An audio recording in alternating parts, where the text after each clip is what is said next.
Barangay Sagad 143 na Bossing Beat Soto.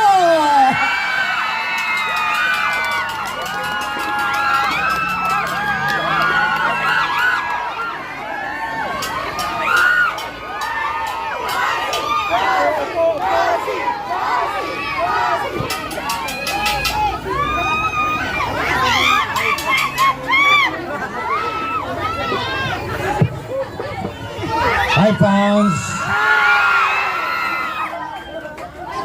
Teka, sandali, parang mali yata. Mali yata yung bati ko. Dapat kayong babati sa akin ng hi fan. Alam niyo kung bakit? Ako po ay tagahanga ng mga Pasigueño.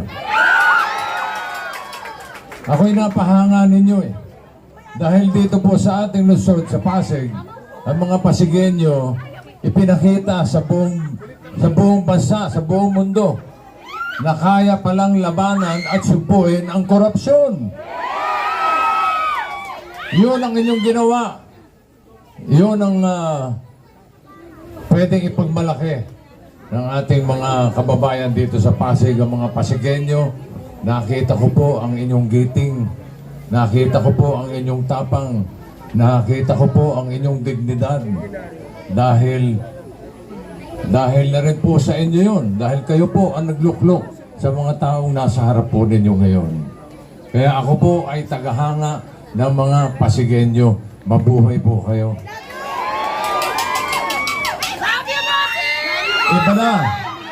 Iba na ang politika dito sa Pasig.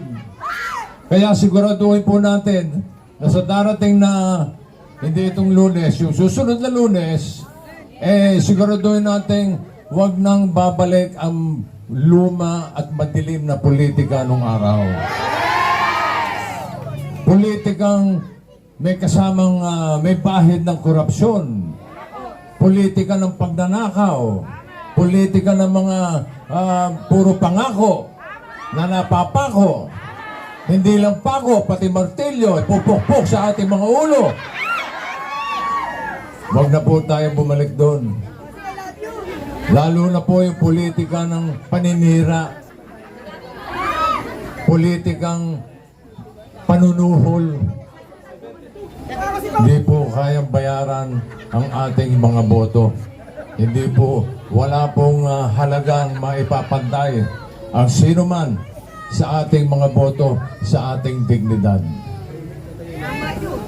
Kaya sa darating na eleksyon, iboto niyo ako! Mali.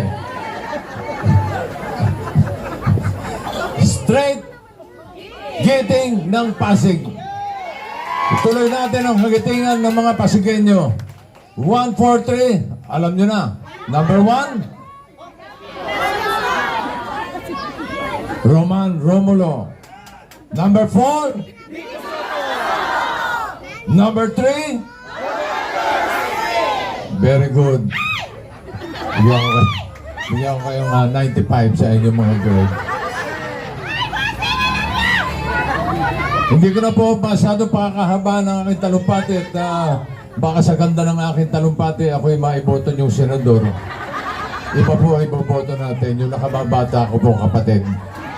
Kaya narito po naman ang nakatatanda kong kapatid para kayo po ay kausapin dito sa Barangay Sagad, Mayor Vico Soto. Maraming salamat pa. Magandang hapon, Barangay Sagad. Kamusta po kayo? Yung mga nasa likod, dito po kayo ganong marinig. Okay pa ba kayo dyan? Yung mga nandito po sa gilid. Grabe energy natin sa Barangay Sagad. Nay, napatayo po kayo, Nay. Baka napagod po kayo, po muna kayo. Yan, maraming salamat, Tito Boy. Yung mga nandun sa gilid, dito na kayo masyadong makita, hindi na tayo kasya. Grabe. Maraming salamat sa sobrang init na pagtanggap sa giting ng Pasig. Yung mga kaldero pa kayo dyan. May pa-whiteboard, may pa-sign, may pa-headband. Maraming salamat. Talagang nakakataba ng puso. Bago po ang lahat, nais kong pasalamatan ng aking tatay. Huwag niyo po siyang kalimutan batiin na happy birthday. Birthday pa rin. Sabi niya nga kanina, para lang kaming magkapatid, ano? Ang masakit, ako pa yung mukhang mas matanda. Grabe. Ang layo na po na narating natin bilang isang lungsod. Hindi ko po makakalimutan yung laban natin ng 2019. Kayo po ba, naalala niyo po yung laban natin ng 2019? Kami ni Congressman Roman Romulo magkasama, ni Councilor Kiko Rusya kasama na. Tatlo lang kami pag nag-iikot-ikot po kami sa sagad. Tatlo lang kami. Tatlo na nga lang kami. Minsan pag dumarating pa kami sa isang eskinita, nagtatago pa yung ibang mga tao. Minsan hinaharangan po kami. Masasabihan po kami minsan na, uy, pasensya na, bawal kayo dito. Ay, bawal. Pero sa aking palagay, hindi yun kasalanan ng mga residente. Hindi yun kasalanan ng pangkaraniwang tao. Nasanay lang tayo sa ganung estilo ng politika noon. May takot. Ultimo sa bayong, natatakot tayo na mawala yung bayong pag hindi natin kasundo yung nakaupo. Pero fast forward, kalimutan na natin yun. Fast forward tayo 2025. Nandito na tayo, tinataguyod na natin ang mabuting paggugobyerno sa lungsod ng Pasig. Ayaw na natin yung takutan, ayaw na natin yung palakasan. Pinakita natin na posible magkaroon ng isang pamahalaan na pantay-pantay ang bawat isang mamamayan. Hindi yung pag mas malapit sa kusina, mas maganda yung benepisyo na natatanggap. Hindi na uso yung mga card, mga membership. Basta ikay, taga-Pasig. Kung anong kayang gawin ng pamahalaan, kung anong pwede gawin ng pamahalaan. Hindi na tinatanong kung sinong kaibigan mo. Hindi na tinatanong kung sinong kaalyado mo. Simbolo natin dito, di ba yung pamaskong handog? Ako, paborito ko po yun. Kayo po ba? Yung pamaskong handog, simpleng halimbawa. Pandagdag lang sa Noche Buena, di ba? Hindi naman yung kalakihan. Pero, malalim kasi yung pinanggagalingan natin dito eh. Dito sa pamaskong handog, napatunayan natin na posible na magkaroon ng isang pamahalaan na pantay-pantay ang tingin sa bawat isa sa atin. Pero kung sinimulan po natin ito sa halimbawa o sa simbolo ng pamaskong handog, katunayan, ito na rin po yung ginagawa natin sa lahat ng serbisyo ng ating pamahalaan. Nabanggit ko kanina yung card, membership. Di ba noon, pag nailakad mo yung papeles mo, kung may kakilala ka, magkakaroon ka ng mga blue card para sa... Sino po dito senior? Senior high school na po kayo? Ano po ba? Citizen. Citizen. Senior, para kakalituhan po tayo. Senior citizen. Ayan. Di ba dati may mga blue card? Pag may blue card ka, bukod sa 3,000 pag Pasko, pwede ka pang malibre sa ospital. Okay sana. Pero nung naupo ako noong 2019, tinanggal ko yung card na yan. Bakit po? Nung una, may mga nagalit po sa akin. Lumapit sa akin ng ilang nanay at tatay natin dito sa Pasig. Sabi, Biko, ba't mo tinanggal yung card? May nakakuha akong benepisyo dyan. Kaso siguro, ngayon, 2025 na po, siguro nakita na natin kung bakit tinanggal yung mga card na yun. Dahil ayaw natin na kung sino lang yung may gano'n, na yun lang yung makakatanggap ng benepisyo o tulong na mas maganda. Ngayon, pumunta po kayo sa ospital natin. Hindi kayo hahanapan ng kung anong membership. Hindi po kayo tatanungin kung botante kayo. Hindi tatanungin kung anong precinct number ninyo. Hindi tatanungin kung sino ang kakampi ninyo. Kahit nga hindi po senior. Ngayon, pinapatupad na natin ang no balance billing sa mga ospital po natin. At hindi po tayo nagtatapos doon. Gaya nga ng sabi ni Councilor Eric kanina, hindi naman po sapat na libre lang. Kailangan ayusin natin, taasan din natin yung kapasidad ng ating mga ospital. PCGH, alam po natin, napupuno po talaga. Pero ang ginawa po natin ngayon, nakita natin, may isa tayong ospital na Children's Hospital. Pag Children's Hospital, specialty hospital po yan. Ibig sabihin, kinikater niya buong Eastern Metro Manila. Referral po siya pagdating sa pedya o sa pambatang mga sakit. Nakita natin, teka, parang lugi ang mga Pasigenyo dito. Oo, maganda pakinggan na meron tayong specialty children's hospital. Pero yung resources natin, nahahati. ang ginagamot minsan hindi na taga-Pasig. Okay lang naman kung gaya sa PCGH, sa boundary kasi hindi naman pwedeng itaboy kung talagang nangangailangan ng tulong. Pero ayusin muna natin, i-prioritize natin yung mga taga-Pasig. Ang gawin natin, imbis na Children's Hospital, convert natin para maging pangalawang General Hospital ng ating lungsod. Para lahat tayo, pag may kailangan, nagkasakit, pwedeng dun tumakbo. Mas malapit pa po dito sa sentro ng ating lungsod. Ang magandang balita, yung ospital po natin na ito, dating Children's Hospital, dati nasa 60 lang yung mga kama. Maliliit pa kasi pambata nga po. Ngayon po, under renovation na po siya, upgrading, conversion po to General Hospital, 120 beds po na kahit adult o matanda ay kasya po. Tamang pati si Vice Mayor Dodot, kasya dun sa mga, pero hindi niya gagamitin, Nasabi ko lang, ibig sabihin, kahit 6'3", kahit yung pinakamatangkad natin kasama, kasya po dun. Hindi na siya pambata lamang. Ganito po yung ating pamahalaan ngayon. Tinatapos natin yung takutan, inaayawan natin yung palakasan, naglilinis tayo ng ating gobyerno at ng mga proseso nito. Ang resulta, lumilinis ang sistema, ang dami nating natitipid na dating naibubulsa lamang, at lumalawak, lumalaki, gumaganda ang mga programa at serbisyo ng inyong pamahalaan.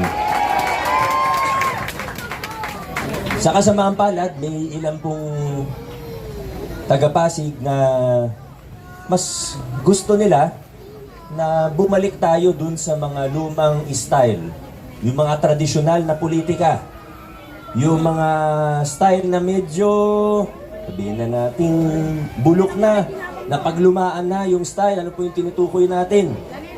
Alam naman po natin, di ba, na yung pinag-uusapan natin, nung naglinis tayo ng pamahalaan ng LGU, ang tinanggal natin sa kickback, ang inayos natin sa proseso, worth billions of pesos.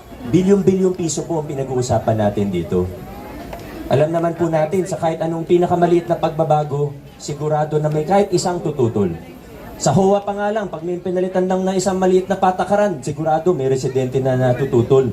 Ano pa kaya kung para sa bilyon-bilyong piso naglinis tayo, kahit alam nung iba na maganda naman yung ginagawa natin, nagbubulag-bulagan po sila, kunyari hindi nila nakikita yung mga magagandang nangyayari dahil mas gusto nila na bumalik tayo dun sa mga lumang kalakaran.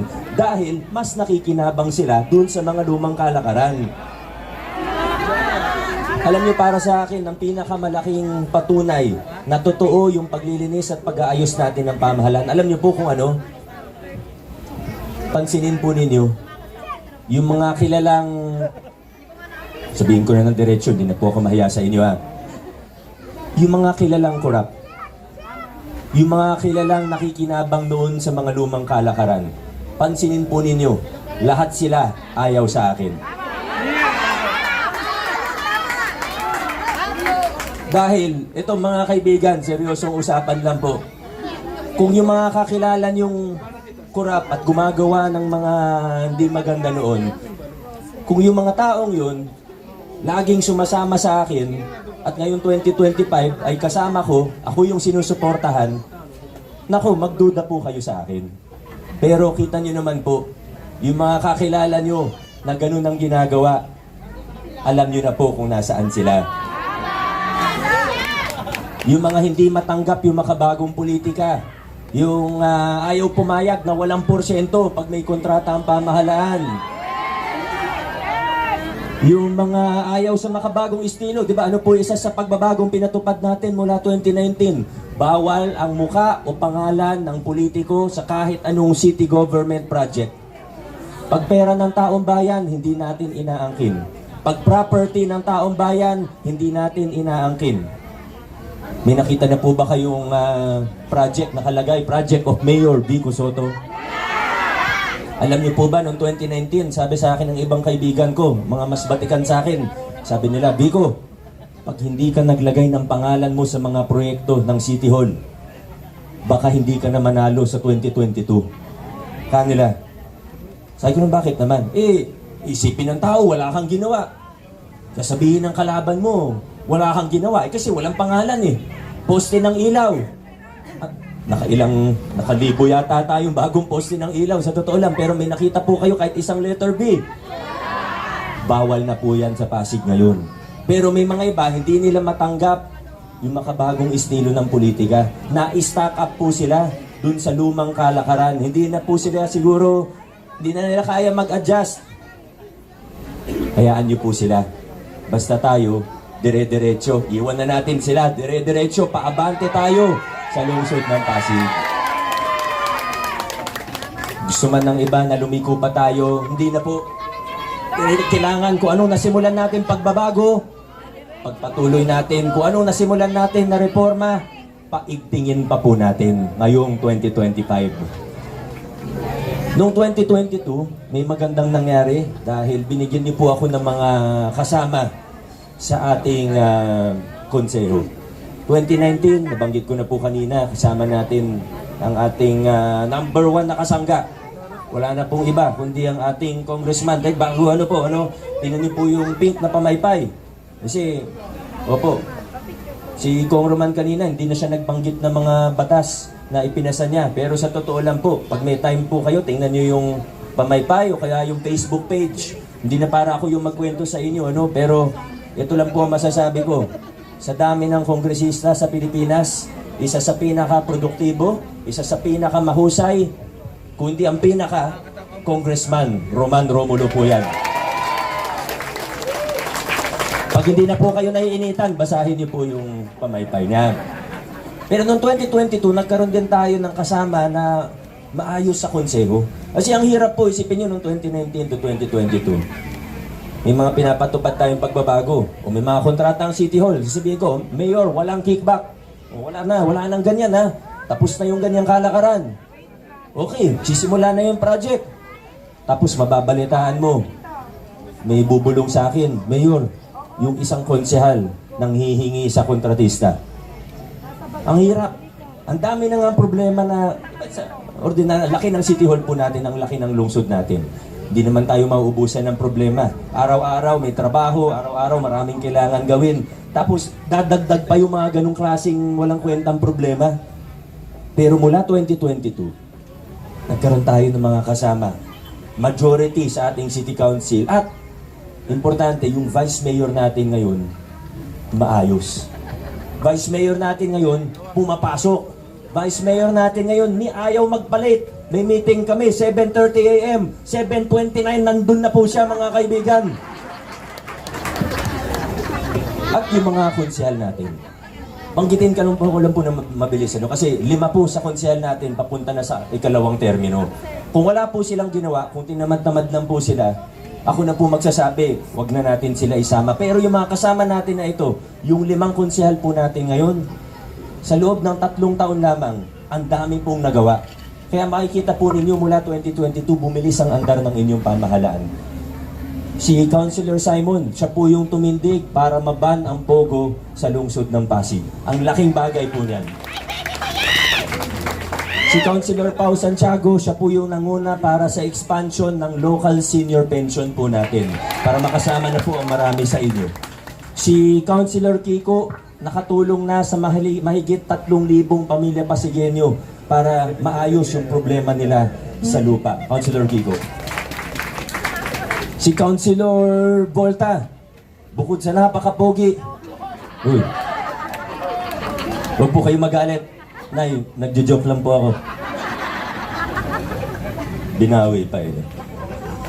Yung mga libre sa TODA, yung prangkisa nila, marami pa pong iba. Siya po ang tumulong sa akin. Panukala niya po yun. Councilor Volta, maraming salamat. Yung nabanggit ko kanina, yung upgrading ng ospital natin. Marami pa pong iba. Kulang ang oras para ikwento lahat.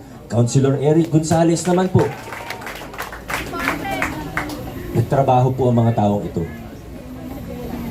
Alam niyo ang totoo, bago po sila maging miyembro ng Giting ng Pasig, ang una ko pong tinanong sa kanila ay isa, bakit mo ba gustong maging konsehal? Ano bang tingin mong meron dyan sa City Council? Kasi baka minabalitaan ka lang na may cash na binibigay noon, nung araw. Wala na yan ngayon ha. Sabi ko sa kanila ng diretso, mabuti na yung prangkahan. Yung mga kasama natin ngayon, sila yung mga kasama natin na hindi lang dahil sa close o kaibigan. Kasi bago sila maupo ng 22, kakilala ko sila. Pero sa totoo, may mga tao sa kabila na mas close pa ako sa kanila. Pero hindi natin pwede makatrabaho kasi hindi natin sila kaprinsipyo. Ang mga taong ito, sila yung mga kapareho natin sa prinsipyo. Sila yung mga taong kayang manindigan. Sila po yung mga tao na aligned sa direksyon natin bilang isang lungsod. Pero ito po yung pinakamalupit po no, sa kasama namin. May isa po kaming kasama noong 2022 na sabihin na natin natalo. Pagkatapos niya matalo, siguro wala pang isang linggo pagkatapos niya matalo, bumisita po siya sa akin sa opisina ko. Sabi ko, anong plano mo? Coach Paul. Sabi niya sa akin, Mayor, gusto kong magtrabaho. Sabi ko sa kanya, Coach Paul, natalo ko nga, anong trabaho sinasabi mo? Pero ayaw niya magpaawat. Walang posisyon, walang titulo, pero nagtrabaho. Naitayo niya po yung kauna-unahang CSO Academy sa buong Pilipinas. Alam niyo yung CSO Academy niyan, baka bago sa pandinig ng iba. Baka yung iba parang ano ba yun? Pero ito pong CSO Academy, nasa 11.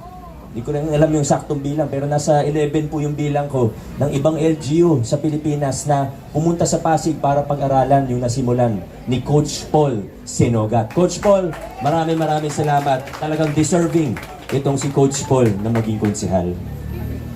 Mga kasama, mga taga-Barangay Sagad, 2019, nasimulan natin yung mga pagbabago. 2022, mas tumibay pa ang ating laban dahil sa ating mga kasama na nasa harapan po ninyo ngayon. Ngayong 2025, ang tanong, para sa ating mga Pasigenyo, naniniwala po ba tayo na nasa tamang direksyon ang ating syudad? Dahil kung naniniwala po tayo na tayo'y nasa tamang direksyon, mga kaibigan, huwag tayong pumayag na mag-U-turn pa tayo pabalik sa mga lumang kalakaran. Tuloy-tuloy lang po tayo, paabante, pasulong, padiretso sa lungsod ng Pasig. Maraming salamat, Barangay Sagad. God bless, Pasig City. Muling iboto ang number 4 sa balota, Mayor Vico Soto. Vote straight po tayo sa giting ng Pasig. Muling iboto ang number 4 sa